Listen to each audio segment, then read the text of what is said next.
Look down beneath your feet. What do you see? A road? Well, it's not just any road. It's a Roman road. The Romans constructed what is still one of the world's all-time greatest road networks. Their precision engineering allowed for trade, communication, and troop movements to happen with speed and ease never before seen. They helped make the Pax Romana as productive as it was.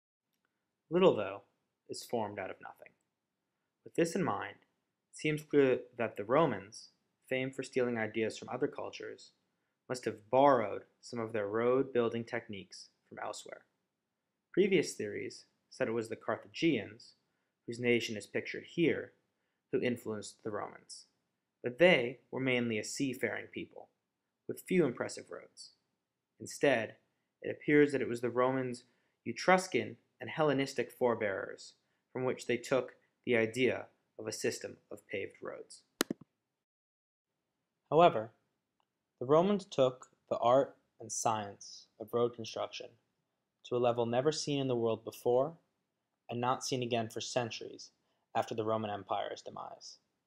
As Ivan D. McGarry wrote, all over the Roman Empire, the roads were laid out as a carefully planned system, linking the centers of occupation, both military and civil, to every neighboring center, so as to ensure the most rapid communication possible. Many say the roads are built for primarily military reasons. But that was not the case, though it was an important function of the roads. Instead, most of the time, the roads were not constructed until a new area had been pacified. There was no need for them militarily. Instead, they were meant to help with commerce and administration. The first major Roman highway was built in 312 BC to make it possible to communicate with what was then the newest addition to the Roman Empire, sections of southern Italy. Named the Via Appia, or Appian Way, after its constructor, Censor Appius Claudius, the road proved so successful it was soon extended from Rome all the way to Brindisi, pictured here in white. Originally graveled, the road was paved in traditional Roman style in 295 BC. Soon other major highways were constructed.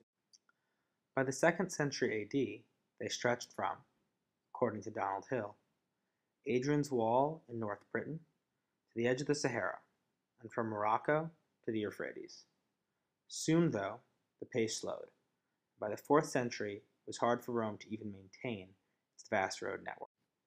Take another look at the road beneath your feet, though. This is not a unique tourist attraction. It, like hundreds of other miles of Roman roads throughout the world, is still in use today. In fact, even when you see no sign of a Roman road, many of our modern roads follow the same paths as the Roman ones once did. Why did these roads have such staying power? Well, most of that had to do with their impeccable design. Though materials varied from place to place depending on locally available materials, the basic ideas of construction were the same. A road consisted of 4 layers above the native soil. The first was a subsoil base, normally made of sand covered by mortar or slabs of rock. The next consisted of cobbles, or crushed stone, with lime mortar. This was covered in a layer of concrete, followed by the final layer, paving slabs laid on top of mortar. These impeccable roads covered almost 50,000 miles in their heyday, and were the conduit through which the empire's business flowed. Without them, history could have been markedly different.